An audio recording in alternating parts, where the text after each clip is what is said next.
존경하는 박형수 의원님 질의하겠습니다. 예, 경북 영주영양봉화울진의 박형수 의원입니다. 법무부 장관께 간략하게 오늘 아침 신문에 난 것에 대해서 물어보도록 하겠습니다. 오늘 아침 조간신문에 의하면은 추미애 장관 아들이 소속됐던 부대 관계자 A씨가 검찰 조사에서 추미애 장관 보좌관이라는 사람이 전화와서 추미애 의원 아들의 휴가가 곧 종료되는데 통원과 입원이 아닌 집에서 쉬면서 회복하려 한다. 병가 처리해 줄 수 있느냐. 이렇게 물었다라고 지금 신문에 보도가 되었습니다. 이 기사 본 적 있으십니까? 자, 보좌관이, 당시 추미애 장관의 보좌관이 이렇게 전화를 한 사실은 맞습니까? 그런 사실이 있지 않고요. 이 부분에 대해서 제가 뭐라고 언급을 하면 제가 말씀드리는 것도 수사에 영향을 미치는 것이고요. 또 질의하신 위원님께서 말씀하시는 것도 수사 분위기에 영향을 미칠 수가 있죠. 그래서 이 사건은 저는 그렇지 않다고 생각합니다. 수사 중이기 때문에 네. 수사하면 명명백백 밝혀질 거 아니겠습니까? 아니, 수사하면 명명백백 밝혀질 일인데 장관님 그동안 그 법사위에 출석하셨을 때나 얘기를 하셨잖아요. 그런데 오늘 이 질문에 대해서만 답을 하는 게 적절하지 않다 그런 얘기이신가요?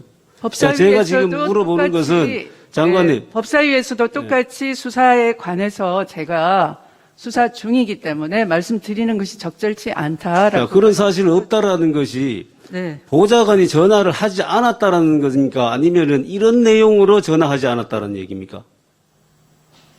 어떤 내용을 제가 말씀을 드릴 수가 없는 상황 아니겠습니까? 보좌관이 그러면은 저를 상대로 미래통합당에서 고발을 하셨고 그 고발한 이후에 지속적으로 그 2차 제보자라고 할까요? 그런 사람을, 어떤 팩트 체크가 안 된 상태에서 그 발언을 가지고 기사화하고 계속해서 저를, 단정지어서 말씀을 하시는데. 아니요, 단정지어서 얘기하지 않았습니다. 제가 물어보는 것은 얘기를 잘 듣고 대답하시오. 제가 단정해서 묻는 것인지. 제가 이 자리에서 그 수사에 관련한 사항을 답변 드릴 수가 없습니다. 자, 그럼 보좌관에게 이렇게 전화하라고 지시한 것은 사실입니까? 지시했습니까? 장관님이 그 당시에? 보좌관이 뭐하러 그런 사적인 일에 지시를 받고 하겠습니까? 그러면 지시 자체도 안 하고 보좌관이 전화한 적도 없다 그런 얘기네요. 그렇게 답변하신 겁니까? 이 부분에 대해서는 수사 중이기 때문에 의원님 질의 다 포함해서 사건에 영향을 미쳤는지 아니면 부당하게 특혜를 받은 적이 있는지 그 모든 것이 밝혀지면 될 거 아니겠습니까? 당연하죠, 그거는. 네. 당연합니다. 저도 신속하게 그렇게 되기를 바라는 입장이고요. 네, 알겠습니다. 네. 예. 의원님께서 이걸 자꾸 언론을 끄집어 와서 자꾸 하시는 것도 수사에 특정 사건에 영향을 미치는 저는 자꾸 한 적이 없습니다. 수사기관이 부담을 갖게 되는 것이죠. 질문하는 것조차 이번이 처음입니다. 저는 장관님하고 얘기하는 것도 처음이거든요. 아니, 미래통합당은 지금까지 미래통합당의 의원이 한 사람입니까? 여러 사람 중에서 지지할 수 있는 것이지요. 무슨 대정부 질의나 단골 메뉴였습니다. 인사청문회. 새로운 사실이 밝혀졌으니 새로운 사실을 당연히 질문할 수 있지요. 이건 박형수 의원님 질의하시는 거니까 다른 관계없는 것들에 대해서 말씀하지 마시고요. 질의에 대해서만 답변해 주세요. 네.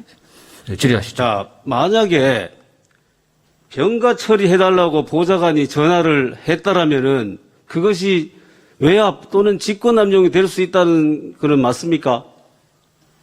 이거는 사실이 아니라 장관님의 법률적인 견해를 묻는 것입니다. 만약에 아프지도 않는데 병가 처리를 받았다면은 문제가 심각하겠죠. 그건 다른 문제죠. 법률상으로. 어쨌든. 네. 근데 제가 아프지도 않은 자식을 두고 무슨 병가를 운운할 필요가 없겠죠, 또. 장관님, 제가 지금 물어보는 거 그거 물어보지 않았습니다. 제가 물어본 것은 실체가 우선 합리적인 의심을 배제할 만한 상황이라면 첫 번째는 우선 아이가 실제 아팠냐이겠고요. 둘째는 그 아픈 아이가 병원에 치료를 받을 만한 심각한 상황이었냐 하는 것이고요. 그거 지금 다른 얘기하고 계세요. 지금 제가 그러면 이렇게 묻겠습니다. 묻지 않겠습니다. 제가 이렇게 얘기를 할게요, 그러면. 만약에 그 당시에 보좌관이 부대 관계자에게 이렇게 전화를 했다라면 그 보좌관이 직권남용죄가 될 수 있고요. 그 다음에 만약에 장관님이 그때 보좌관에게 지시를 했다라면은 장관님도 같이 직권남용죄가 해당될 수 있고요. 장관님이 그렇게 전화하라고 개인적인 일에다가 보좌관에게 부대에 전화하라고 시킨 것 그 자체가 직권남용죄가 될 수 있다고 생각합니다. 법률적인 제 생각이 틀렸습니까? 일반적으로라면 맞겠죠. 그러나 그런 네, 사실은 알겠습니다. 없습니다. 네, 그런 사실이 없다고 대답하셨습니다. 네, 이상입니다.